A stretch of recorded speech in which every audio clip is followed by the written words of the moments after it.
What's up, guys? Welcome to March 6th as we dive into Numbers chapter 22. Then the people of Israel traveled to the plains of Moab and camped east of the Jordan River across from Jericho.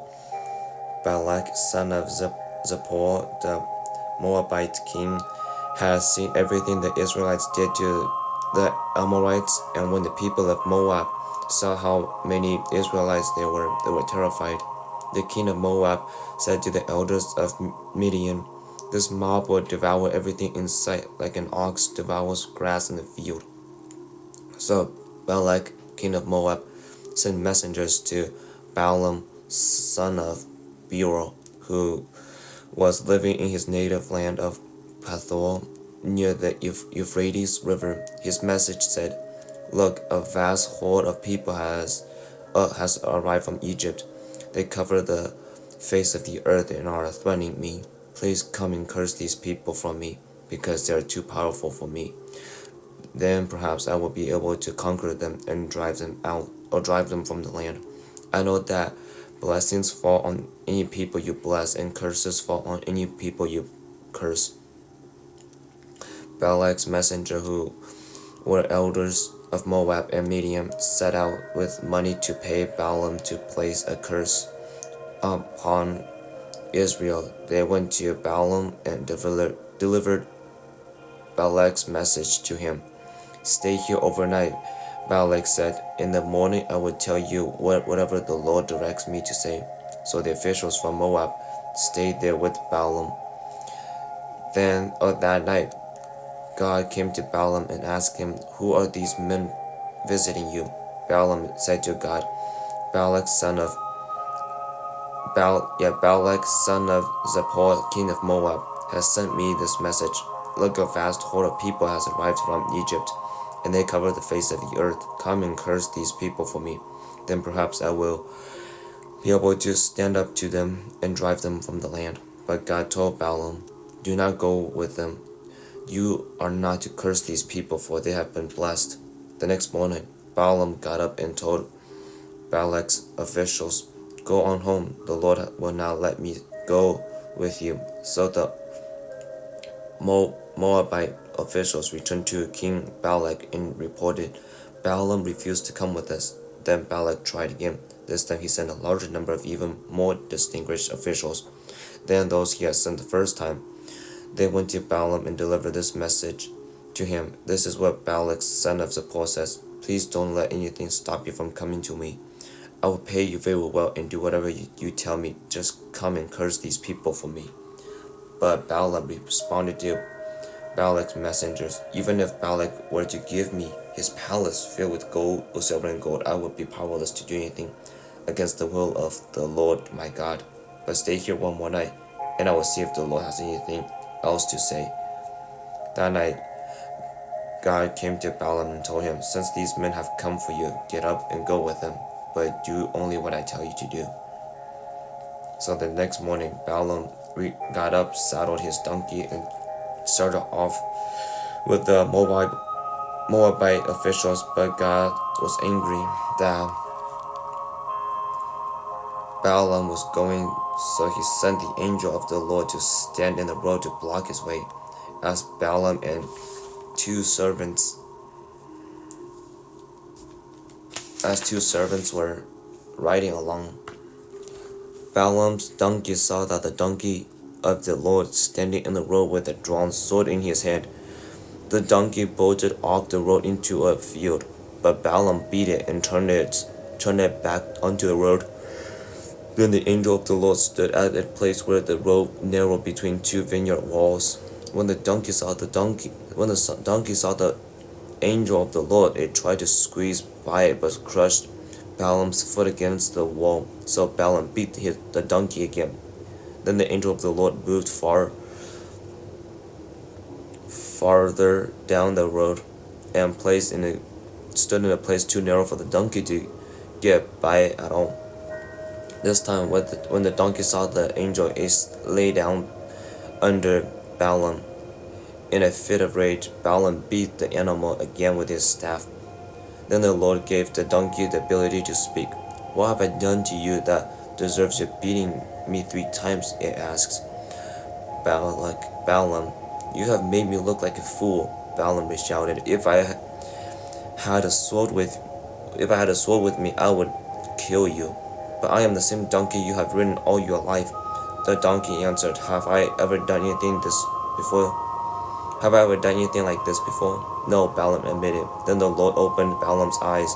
He saw the angel of the Lord stood in the roadway with a drawn sword in his hand. Balaam bowed his head and fell face down on the ground before him. Why did you beat your donkey 3 times? Those 3 times, the angel of the Lord demanded.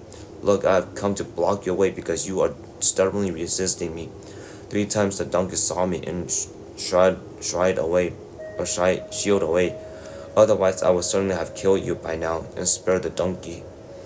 Then Balaam confessed to the angel of the Lord, I have sinned. I didn't realize you were standing in the road to block my way. I will return home if you are against my going. But the angel of the Lord told Balaam, Go with these men, but say only what I tell you to say. So Balaam went on with Balak's officials. When King Balak heard that Balaam was on the way, he went out to meet him at a Moabite town on the Arnon River on the furthest border of his land. Didn't I send you an urgent invitation? Why didn't you come right away? Balak asked Balaam. Didn't you believe me when I said I would reward you richly? Balaam replied, Look, now I have come, but I have no power to stay. Say whatever I want.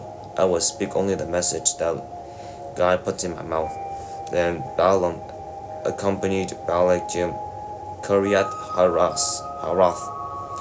Hazath, where the king sacrificed cattle and sheep. He sent portions of the meat to Balaam and the officials who were there with him. The next morning, Balak took Balaam up to Bamathbal. From there, he could see the people of Israel spread out before him. Chapter 23. Then Balaam said to King Balak, Build me 7 altars here and prepare 7 young bulls and 7 rams for me to sacrifice. Balak followed his instructions, and the 2 of them sacrificed a young bull.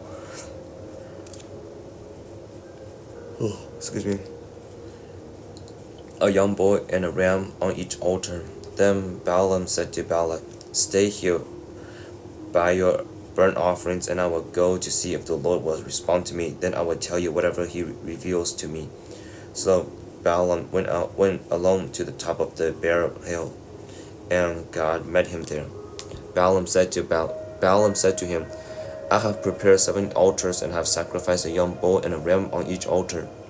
The Lord gave Balaam a message for King Balak. Then he said, Go to Balak and give him my message. So Balaam returned and found the king standing beside his burnt offerings with all the officials of Moab. This was the message Balaam delivered. Balak summoned me to come from Aram. The king of Moab brought me from the eastern hills. Come, he said, curse Jacob for me. Come and announce Israel's doom. But how can I curse those whom God has not cursed? How can I condemn those whom the Lord has not condemned? I see them from the cliff tops. I watch them from the hills. I see a people who live by themselves, set apart from other nations. Who can count Jacob's descendants as numerous as dust? Who can count even a fourth of Israel's people? Let me die like the righteous. Let my life end like theirs. Then King Balak demanded of Balaam, What have you done to me? I brought you to curse my enemies and say you have blessed them. But Balaam replied, I will speak only the message that the Lord puts in my mouth. Then King Balak told him, Come with me to another place. There you will see another part of the nation of Israel, but not all of them. Curse at least that many. So Balak went, or took Balaam to the plateau of Zemphim on Pisgah Peak. He built 7 altars there and offered a young bull and a ram on each altar. Then Balaam said to the king, Stand here by your burnt offerings while I go over there to meet the Lord. And the Lord met Balaam and gave him a message. And then he said, Go back to Balak and gave him my message. So Balaam returned and found the king standing beside his burnt offerings with all the officials of Moab. What did the Lord say? Balak asked eagerly. This was the message of Balaam. This was the message Balaam delivered. Rise up, Balak, and listen. Hear me, son of Zippor. God is not a man, so he does not lie. He is not human, so he does not change his mind. Has he ever spoken and failed to act? Has he ever promised and not carried it through? Listen, I received the command to bless.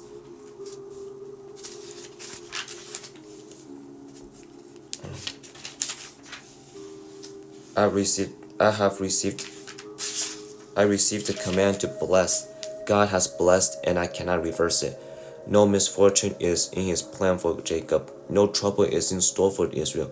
For the Lord their God is with them. He has been proclaimed their king. God brought them out of Egypt. For them he is as strong as a wild ox. For now it is to be said of Jacob, what wonders God has done for Israel. These people rise up like lioness, like a majestic lion rousing itself. They refuse to rest until they have feasted on prey, drink the blood of the slaughtered. Then Balak said to Balaam, Fine, but if you don't curse them, at least don't bless them. But Balaam replied to Balak, Didn't I tell you that I can only do what the Lord tells me? Then King Balak said to Balaam, Come, I will take you to one more place. Perhaps it will please God to let you curse them from there. So Balak took Balaam to the top of Mount Porio, overlooking the wasteland. Balaam again told Balak, Build me 7 altars and prepare me 7 bulls and 7 rams for me to sacrifice. So Balak did as Balaam ordered and offered a young bull and a ram on each altar. By now, Balaam realizes that the Lord has determined to bless Israel, so he did not restore to the divination as before. Instead, he turned and looked out on the wilderness where he see the people of Israel camped tribe by tribe. Then the Spirit of God came upon him, and this is the message he delivered. This is the message of Balaam, son of Beor, the message of the man whose eyes see clearly, the message of the one who hears the words of God, who sees a vision from the Almighty, who bows down with eyes wide open. How beautiful are your tents, O Jacob! How lovely are your homes, O Israel! They spread before me like palm groves, like gardens by the riverside. They are like tall trees planted by the Lord, like cedars beside the waters. Water will flow from their buckets. Their offspring have all their need. Their king will be greater than Agag.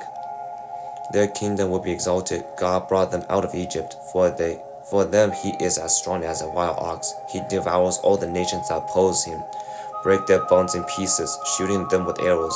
Like a lion, Israel crouches and lies down, like a lioness who dares to arouse her. Blessed is everyone who blesses you, O Israel, and cursed is everyone who curses you. King Balak flew into a rage against Balaam.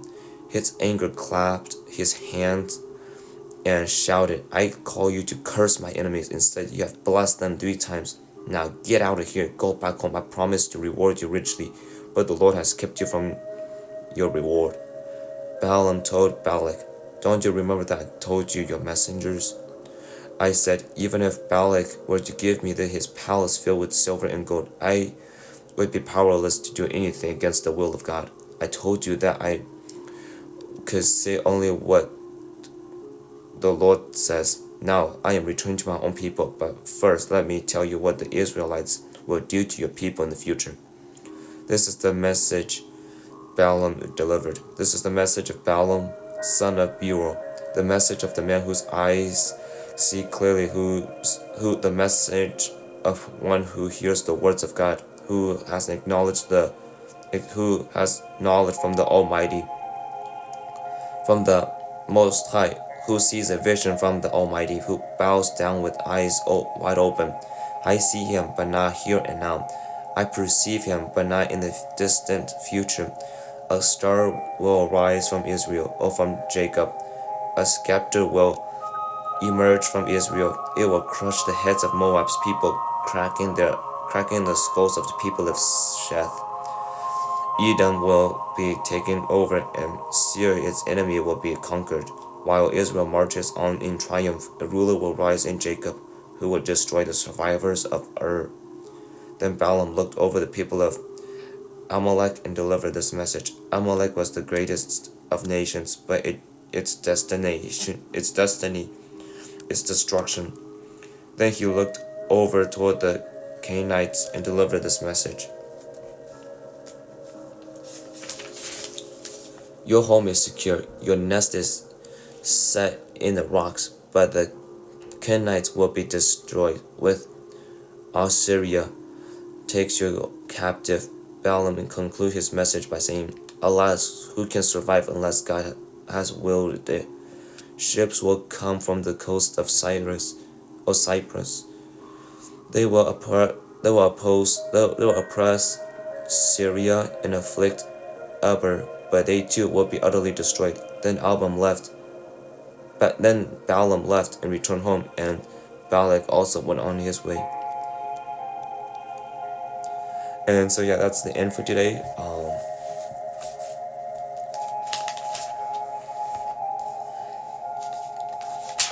As I was like, I'm pretty familiar with the story of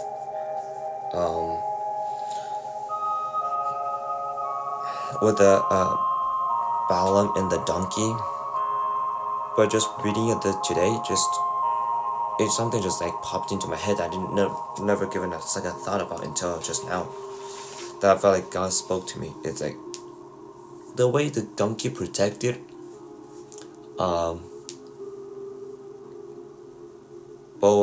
Balaam is just like amazing. It's like Balaam, like the donkey is like a friend. You can relate. You can like consider him as a friend because the donkey actually goes out of his way to protect his master, even though he could have just walked right to the angel and then Balaam could have been destroyed. But the fact that the donkey took the extra step of going above and beyond in protecting a master that decides to go about abusing him, even though he tried to save his life. And so with that, it's like the donkey is like a metaphor or like a symbolism to our friends who tries to protect us from harm, but like we don't understand it at first. And so we would go about like rebuking them. We would like me personally, I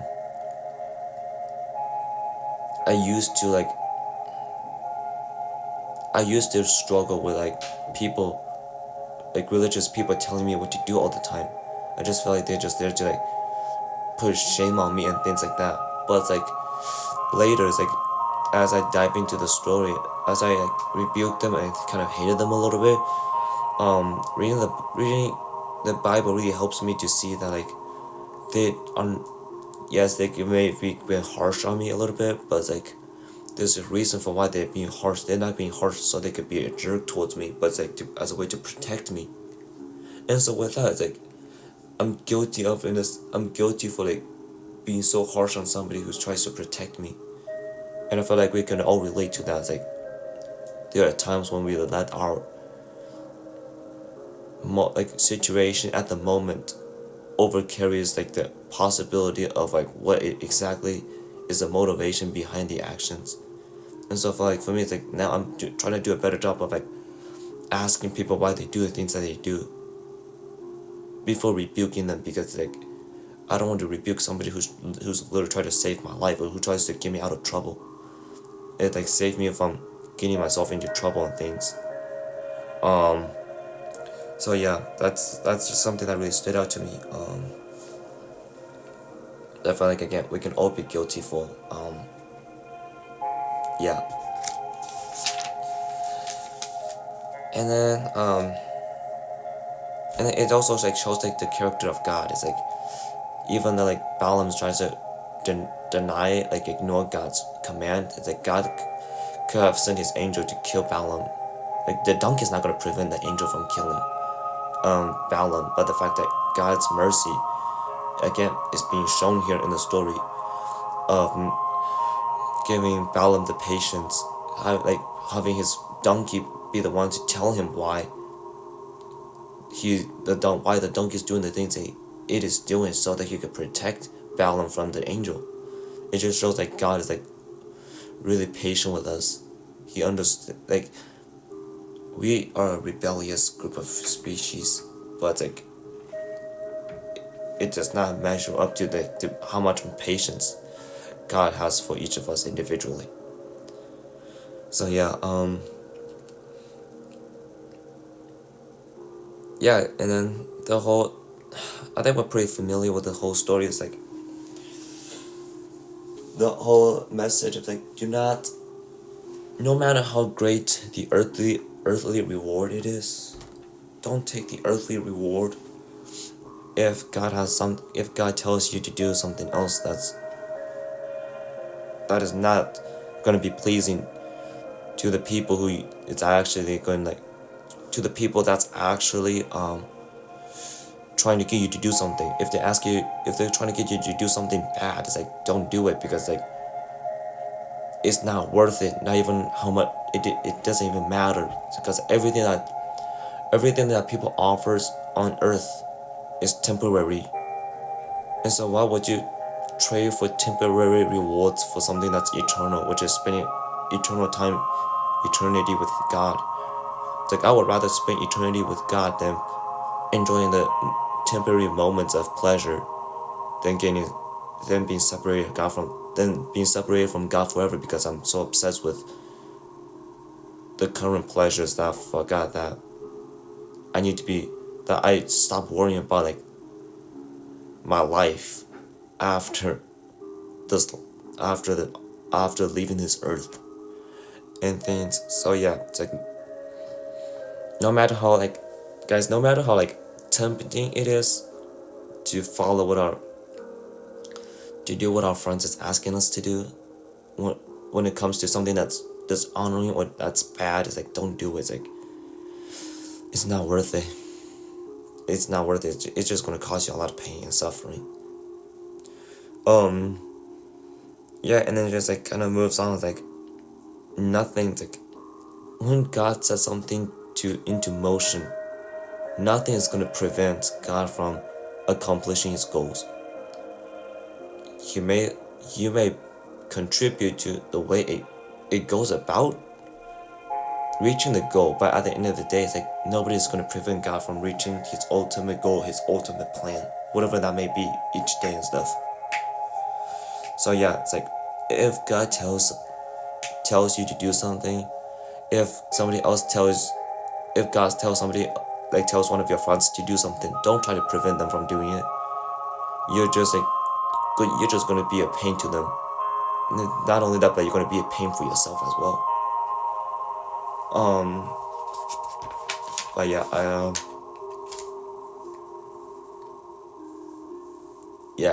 I just really like the part where it's like it talked about like in verses 19 of chapter 23, where it talks about God is not a man, so he does not lie. He is not human, so he does not change his mind. Has he ever spoken and failed to act? Has he ever promised and not carried through it?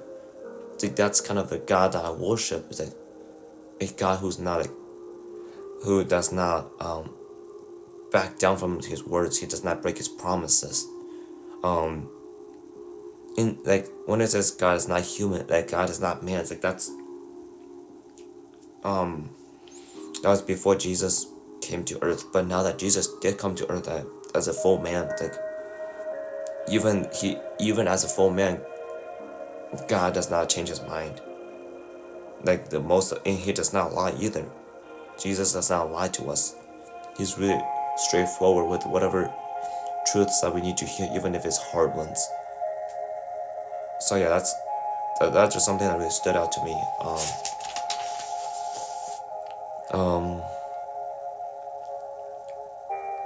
yeah, and it's like whenever it's like verse 9 of chapter 20, verse 9 of chapter 24, where it says, "Blessed is everyone who blesses you, O Israel, and cursed is everyone who curses you."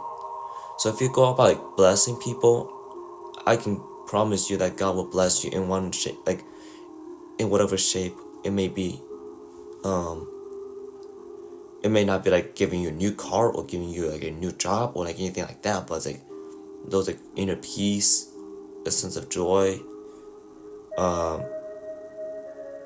like being able to have relationships with people, like those are like rewards. Those are blessings that God blessed me with. If I were to go about, when I go bless others, I don't expect God to give me a new car or give me like a new house for me to acknowledge His blessings. But like whoever curses goes about cursing each other, goes about cursing another person, you're just like, that's kind of the same thing as like judging. It's like there's a reason. There's a reason for why you're cursing people, and that's because they're through judgment. So if you start judging people out of unrighteousness and start cursing them out of your view of what it should be done, they're like, you're like, I'm not saying you're doomed, but it's like you just made your life 100% more difficult in whatever shape or form things. And so yeah, that's all I have to share in things. So may you guys go and walk with God today.